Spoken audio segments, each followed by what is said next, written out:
few tips how to drawing a realistic fish. First, does something like wait.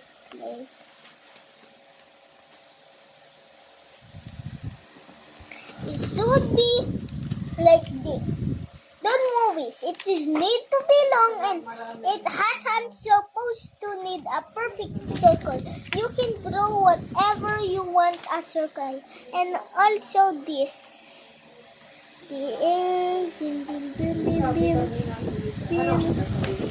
Because fish only have this. I'm drawing a special fish that's not for adult kid. Why did I say kid? Fishes? So, this is adult fishes, okay? That's why. That. And this is we needed. And then we need to draw the shadings. Hold it farther to see. And then, do that. Do it gently, like that, so it becomes realistic. And also we need this for something.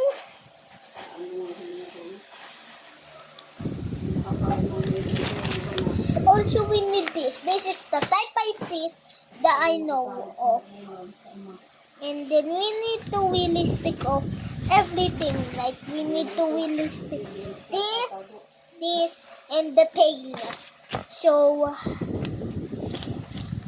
from the other video, right, I said we're gonna eat the candy thing. When I didn't really show you I'm eating the candy. Yeah, that's the part. Yeah, that's the part. Yeah, I didn't really show you eating the candy, so yeah, maybe I'm a scammer. I'm a scammer, bro. I'm a scammer, dude.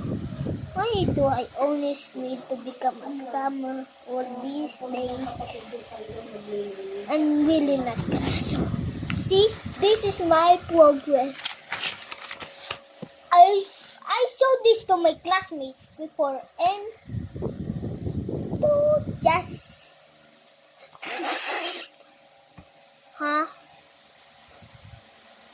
that's leader. I'm not gonna say the bowel word thingy, that's gonna disrespect God.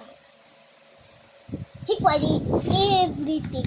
He created earth, he created solar system. You know, sometimes